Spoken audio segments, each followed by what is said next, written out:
하나님의 말씀을 봉독하겠습니다. 신명기 26장 1절에서 11절까지의 말씀입니다.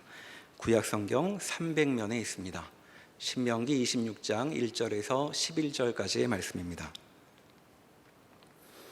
내 하나님 여호와께서 내게 기업으로 주어 차지하게 하실 땅에 내가 들어가서 거기에 거주할 때에 내 하나님 여호와께서 내게 주신 땅에서 그 토지의 모든 소산의 만물을 거둔 후에 그것을 가져다가 광주리에 담고 내 하나님 여호와께서 그의 이름을 두시려고 택하신 곳으로 그것을 가지고 가서 그때 제사장에게 나아가 그에게 이르기를 내가 오늘 당신의 하나님 여호와께 아뢰나이다.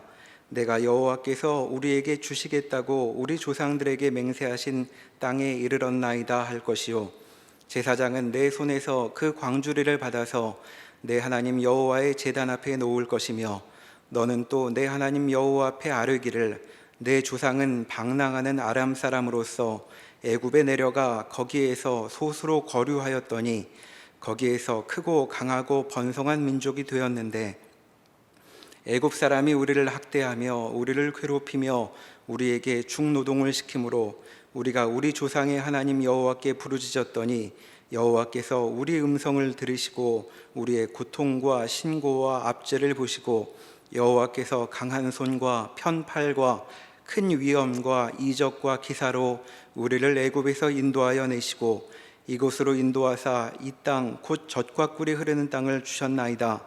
여호와여 이제 내가 주께서 내게 주신 토지 소산의 만물을 가져왔나이다 하고 너는 그것을 내 하나님 여호와 앞에 두고 내 하나님 여호와 앞에 경배할 것이며 내 하나님 여호와께서 너와 내 집에 주신 모든 복으로 말미암아 너는 레위인과 너희 가운데에 거류하는 객과 함께 즐거워할지니라.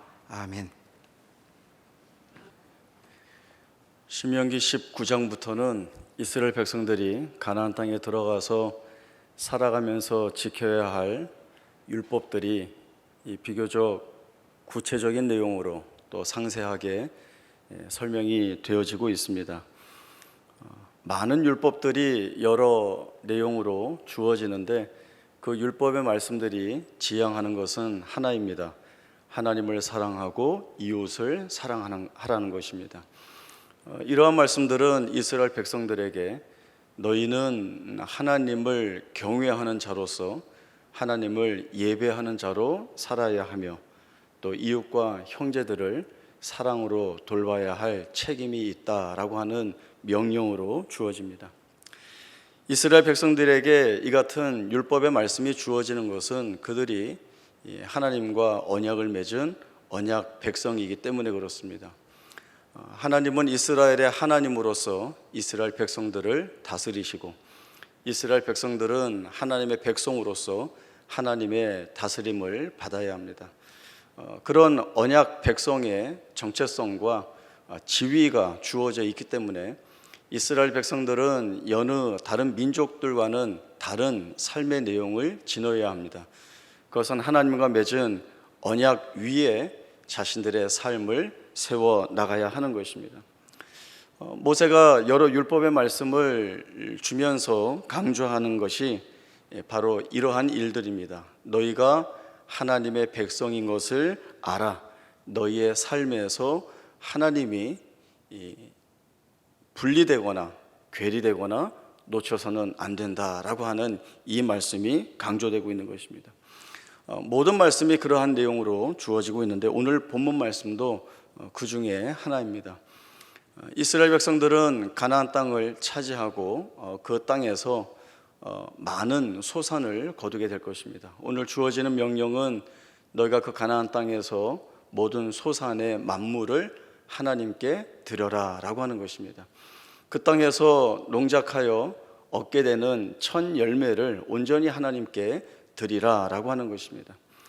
이러한 만물을 드리는 것은 그저 얻어낸 것을 하나님께 드리는 것으로만 끝나는 것이 아니라 훨씬 더 큰 의미 있는 고백들이 이 안에 담겨져 있습니다. 그래서 만물을 드리는 자리에 나아가서는 그 가지고 온 만물만 던져놓고 나오는 것이 아니라 하나님께서 우리에게 어떠한 은혜들을 베풀어 주셨는지를 하나하나 고백하면서 감사의 찬송을 올리는 가운데 만물을 드립니다. 이것이 이스라엘 백성들의 고백이 되는 것입니다. 어떠한 고백입니까?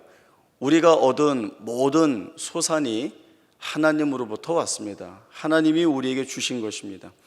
하나님이 이것을 주셨기에 우리가 살아갈 수 있습니다. 감사합니다 라고 하는 이 진정한 고백들이 이 안에 다 담겨져 있는 것입니다. 이러한 의미들은 다른 것에서도 찾아볼 수 있습니다. 11조를 드리는 문제도 바로 이와 같은 맥락입니다. 11조는 소득의 10분의 1을 하나님께 돌려드립니다. 10분의 1을 드리는 것은 하나님이 이만큼만 주셨기 때문에 내가 이만큼만 다시 돌려드립니다, 이런 의미가 아니라 내게 주신 모든 소득이 하나님이 주신 것입니다.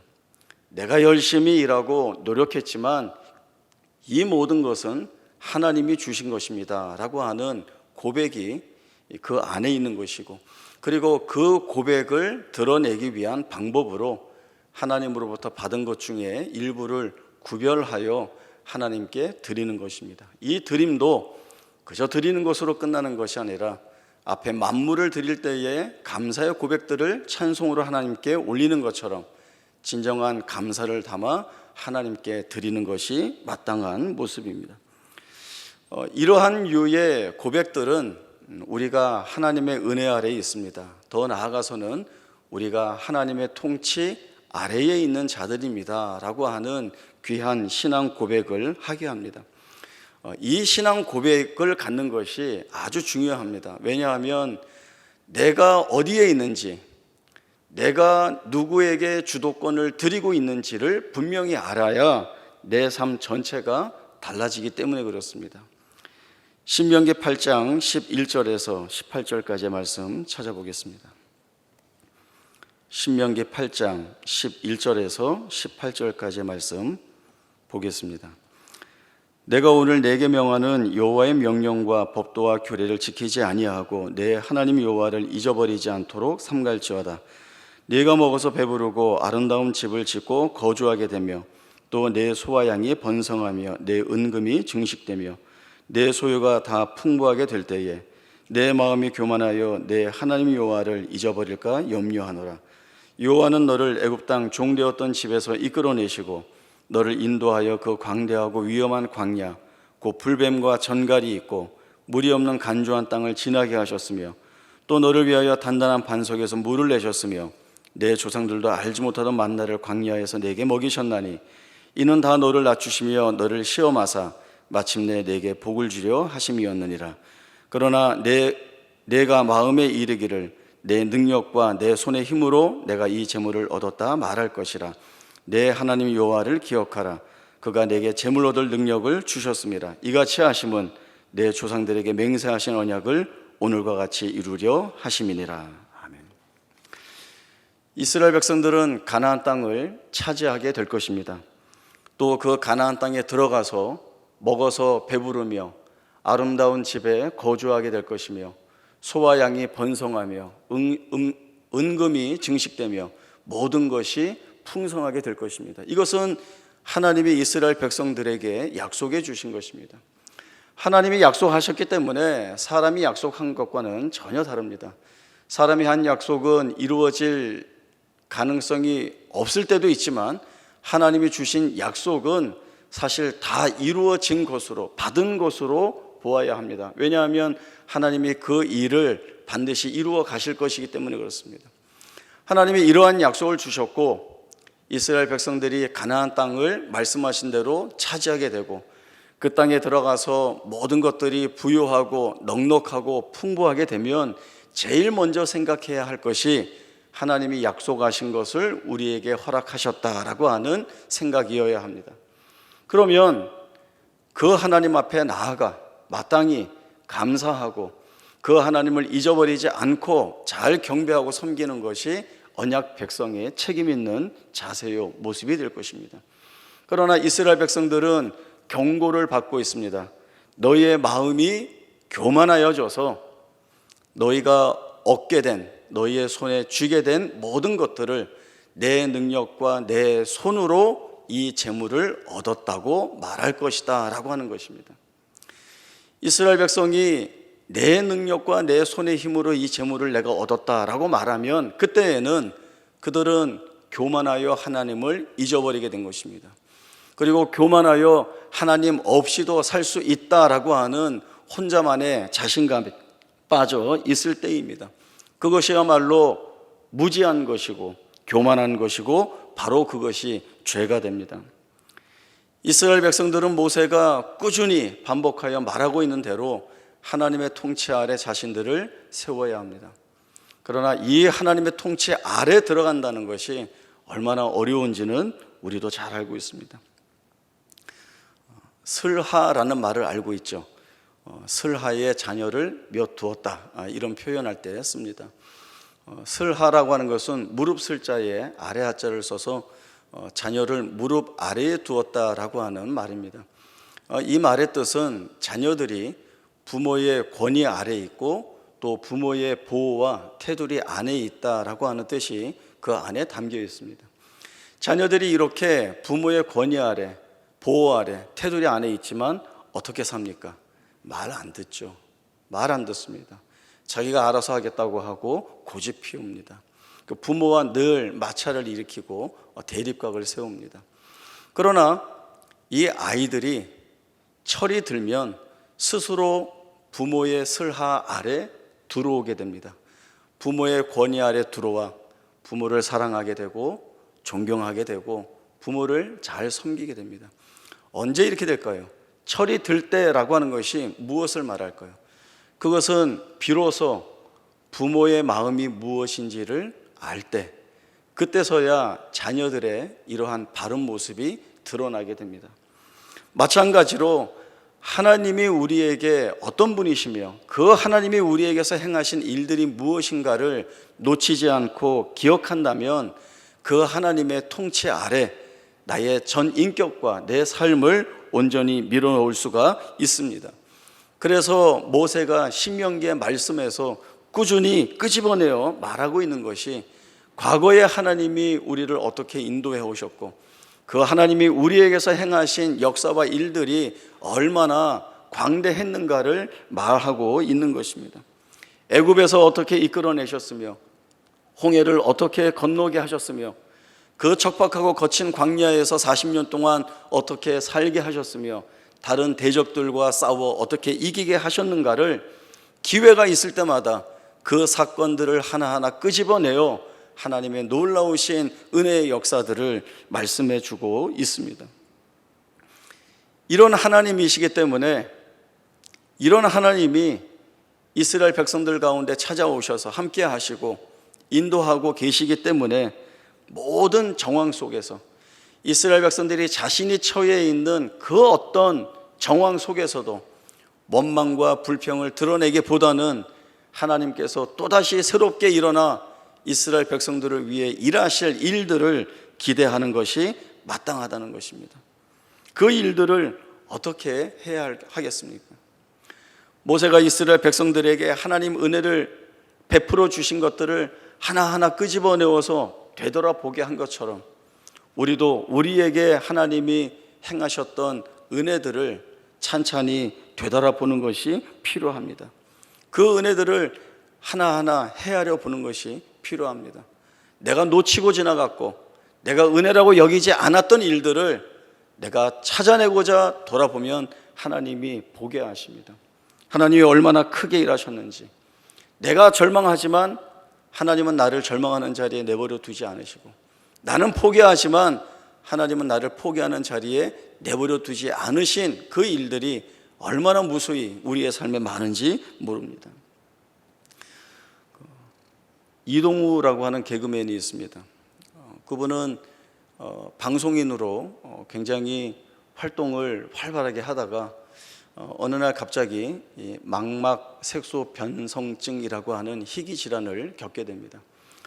점차 시력을 잃어가다가 마침내는 실명하게 되었습니다.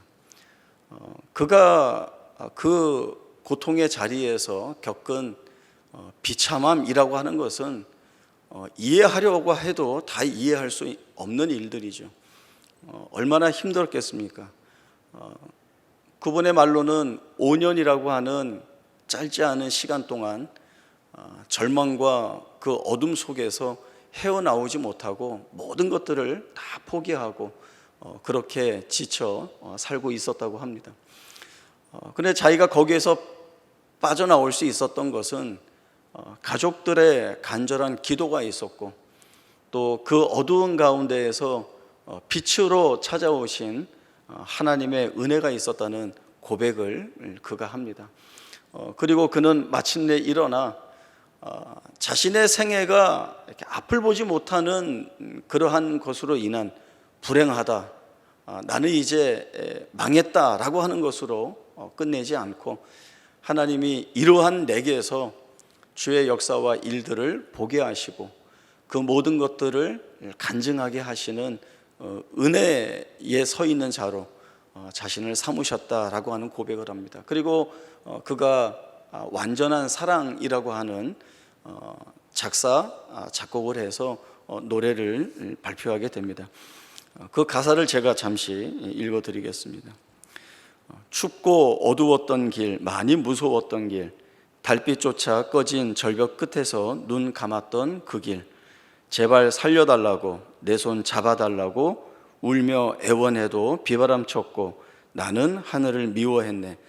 어디로 가는 걸까? 이 길은 또 끝이 어딜까? 나는 들었네 그분의 음성, 지금 내 곁에 있다고. 나는 보았네 그 완전한 사랑. 왜 내게 이런 일이 일어났는가? 원통해 하는 자리에 서 있을 수도 있었습니다.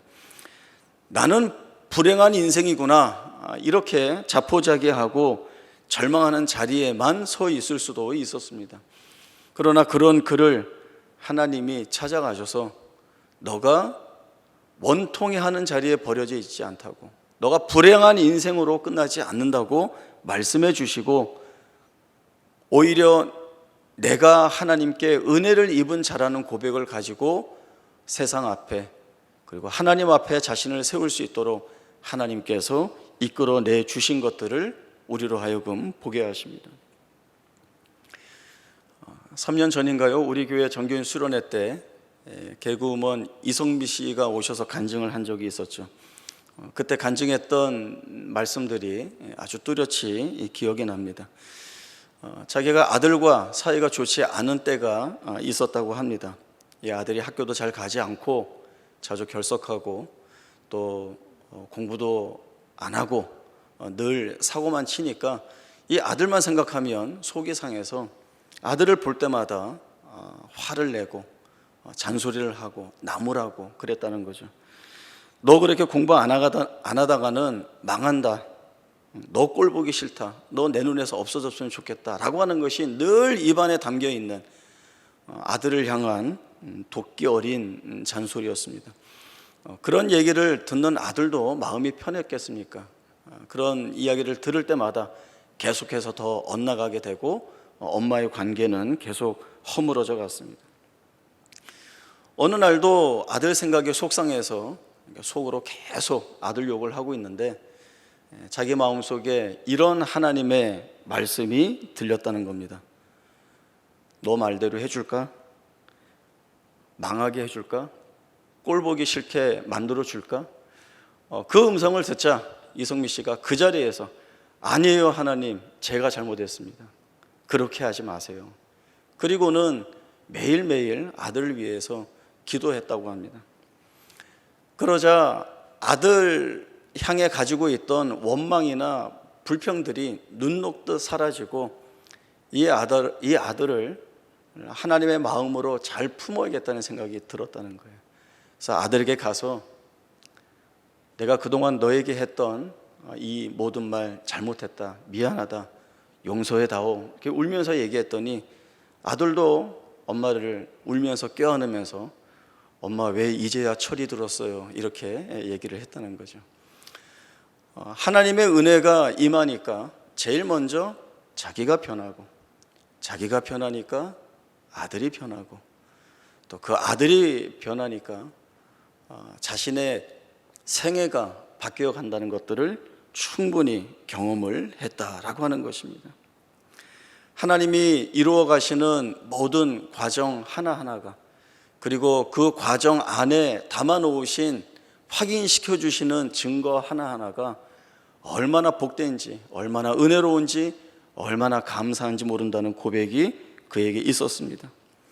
전혀 바뀔 것 같지 않은, 그리고 기대할 것도 없는, 그래서 소망이 없어 보이는 일들이 사실 우리 삶에 얼마나 많이 있는지 모릅니다. 그러한 일들이 우리의 삶을 피폐하게 만들어 갑니다. 그러나 우리는 그러고 있을지 몰라도 하나님은 그렇게 있을 수 없다는 선포를 우리 가운데 하고 계십니다. 광야 40년은 이스라엘 백성들에게 분명히 불순종에 대한 심판의 자리였습니다. 그러나 하나님은 그 심판 속에서 하나님 자신의 약속을 지켜 나가시기 위해 하나님으로서의 일들을 다 해가고 계십니다. 그리고 이스라엘 백성들을 향한 사랑과 자비와 긍휼과 인자하신 마음을 멈추시지 않았습니다. 그 광야는 불뱀과 전갈이 있는 위험한 곳이었고 물이 없는 간조한 땅이었지만 단단한 반석에서 물을 내어 마시게 하시고 하늘에서 만나를 내려 그들을 생존케 하시는 곳이었습니다. 이스라엘 백성들이 이 광야에서 배우는 것들이 있습니다. 그것은 우리는 전적으로 하나님으로 인하여 사는 자들이라는 것입니다. 그렇기 때문에 그 하나님의 통치를 바르게 받아야 한다는 것입니다. 만나는 하나님이 주시지 않는 이상 먹을 수 없습니다. 생수는 하나님이 주시지 않는 이상 마실 수 없습니다. 너희 광야에 혼자 있지 않았다. 내가 너희와 함께 있었다. 너희 광야에 버려진 것 아니다. 내가 너희를 먹이고 입히고 있었다. 너희 힘으로 광야 40년을 살지 않았다. 내 힘과 능력으로 너희가 살아온 것이다. 그 증거가 너희의 의복이 헤어지지 아니하였고 너희의 발이 부르트지 않은 것 아니냐라고 하는 말씀을 주십니다. 하나님이 이렇게 끊임없이 이스라엘 백성들에게 은혜를 베푸심에도 불구하고 이 하나님을 놓치고 있다면 이스라엘 백성들은 은혜 아래 있으면서도 자신들은 심판 가운데 버려져 있다고 생각할 것이고, 그리고 거기에서 비명을 지르게 될 것이고, 그 비명을 지르게 되면 하나님이 주시는 생명의 떡인 만나를 하찮은 음식으로 여기게 될 것이고, 하나님이 들어가 차지하게 하여 풍성하게 하실 가나안 땅보다 노예로 살았던 애굽을 더 그리워하며 모세를 죽이고 애굽으로 돌아가자라고 하는 이 악한 말을 내뱉는 자리에 서 있을 수밖에 없게 되는 것입니다. 우리의 현실을 돌아보죠. 고통스럽고 괴로운 일들이 얼마나 많이 있는지 모릅니다. 또 내가 할 수 있다고 생각했는데 할 수 없을 때에 미끄러지고 그리고 구덩이에 처박히는 그 현실이 얼마나 힘겨운지 모릅니다. 그러나 우리가 거기에서 생각해야 할 것이 무엇입니까? 우리가 어떠한 자리에 있든지 간에 거기에서 내가 비참하고 피폐하고 아프고 괴롭고 고통스럽다 해도 바로 거기가 하나님이 일하시는 자리라고 하는 것입니다. 우리의 못남, 우리의 실패, 우리의 좌절까지도 들어 사용하시는 하나님께서 우리가 하나님을 원망하고 하나님께 불평을 쏟아내고 하나님이 아니어도 좋다 소리 지르는 그 자리에 하나님이 찾아오셔서 우리를 바꾸어 내시기 위한 일을 하시는 그 하나님이라고 한다면 이 하나님이 우리의 삶을 못 바꾸어 내실 것이 무엇이 있겠습니까? 심판 속에서도 은혜를 만들어 내시는 분은 이 하나님 한 분 외에는 없는 것입니다.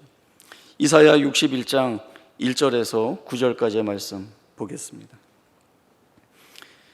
이사야 61장 1절에서 9절까지의 말씀 봅니다.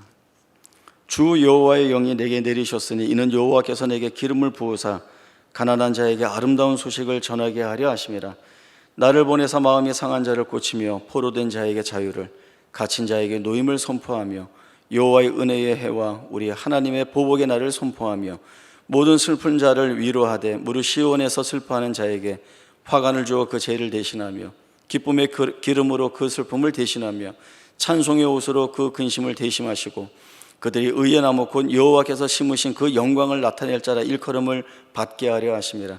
그들은 오래 황폐하였던 곳을 다시 쌓을 것이며 옛부터 무너진 곳을 다시 일으킬 것이며 황폐한 성읍 곧 대대로 무너져 있던 것들을 중수할 것이며 외인은 서서 너희 양떼를 칠 것이요 이방 사람은 너희 농부와 포도원 지기가 될 것이나 오직 너희는 여호와의 제사장이라 일컬음을 받을 것이라. 사람들이 너희를 우리 하나님의 봉사자라 할 것이며 너희가 이방 나라들의 재물을 먹으며 그들의 영광을 얻어 자랑할 것이니라. 너희가 수치 대신에 보상을 배나 얻으며 능력 대신에 몫으로 말미암아 즐거워할 것이라. 그리하여 그들의 땅에서 갑절이나 얻고 영원한 기쁨이 있으리라. 물은 나 여호와는 정의를 사랑하며 불의의 강탈을 미워하여 성실히 그들에게 갚아주고 그들과 영원한 언약을 맺을 것이라. 그들의 자손을 문나라 가운데에 그들의 후손을 만민 가운데에 알리리니 무릇 이를 보는 자가 그들은 여호와께 복받은 자손이라 인정하리라. 아멘. 메시아의 구원 사역으로 인하여서 언약 백성에게 주어졌던 축복의 내용들이 회복되는 것을 말씀해 주십니다. 지금 이 말씀 가운데 있는 이스라엘 백성들의 현실은 어떻습니까? 마음이 상하고 포로되어 갇혀 있고 슬퍼하며 근심하는 가운데 있습니다. 이들에게 주어진 약속이 무엇입니까? 슬퍼하는 자에게 화관을 주어 그 죄를 대신하며 기쁨의 기름을 부어 그들의 슬픔을 대신하며 찬송의 옷으로 근심을 대신하게 하겠다라고 하는 약속을 주시고 있습니다. 슬픔에서 벗어날 수 있을까? 근심에서 벗어날 수 있을까? 아무것도 할 수 없는 이 자리에서 벗어날 수 있을까? 어떻게 해야 되나? 라고 하는 것이 우리 인생들이 가지고 있는 질문입니다. 그리고 믿는 자임에도 불구하고 처해진 현실에서 지르는 비명이기도 합니다. 그러나 하나님은 거기에서 화관을 씌워주시고 기쁨의 기름을 부어주시고 찬송의 옷을 입혀주시겠다는 약속을 주시고 있습니다. 하나님이 우리에게서 그렇게 하신다는 약속을 주시고 있습니다. 이 약속을 받은 우리가 그러면 무엇을 해야 되겠습니까? 우리가 하나님으로 인하여 모든 것을 할 수 있다라고는 고백을 가져야죠. 사도 바울이 그 고백을 합니다. 빌립보서 4장 10절에서 13절까지의 말씀 찾아보겠습니다. 빌립보서 4장 10절에서 13절까지의 말씀 봅니다. 내가 주 안에서 크게 기뻐함은 너희가 나를 생각하던 것이 이제 다시 싹이 남으니 너희가 또한 이를 위하여 생각은 하였으나 기회가 없었느니라. 내가 궁핍함으로 말하는 것이 아니니라. 어떠한 형편에든지 나는 자족하기를 배웠노니 나는 비천에 처할 줄도 알고 풍부에 처할 줄도 알아. 모든 일 곧 배부름과 배고픔과 풍부와 궁핍에도 처할 줄 아는 일체의 비결을 배웠노라. 내게 능력 주시는 자 안에서 내가 모든 것을 할 수 있느니라. 사도 바울의 고백이자 간증입니다. 사도 바울은 나는 어떠한 형편에서도 자족할 수 있다라고 하는 이야기를 하고 있습니다. 그래서 비천에 처할 줄도 알고 풍부에 처할 줄도 안다라고 자신만만하게 소리치고 있습니다. 사도 바울이 이러한 고백을 할 수 있는 것은 자기가 이 길을 그렇게 걸어왔기 때문에 그렇습니다. 바울이 복음을 전하기 위하여 가는 그 모든 길, 그리고 복음을 위하여 섰던 자리, 상황들은 좋은 일들은 전혀 없는 자리였습니다. 늘 반대받고 배척받고 핍박받고 환난을 받는 것이 그의 일이었습니다.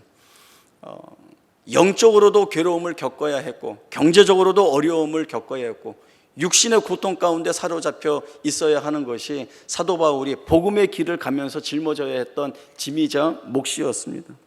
그러나 사도 바울은 자족했다라는 이야기를 합니다. 어떠한 상황 속에서도 나는 견뎌냈고 이겨냈다라고 하는 고백을 하고 있습니다. 사도 바울이 어떻게 그렇게 할 수 있었을까요?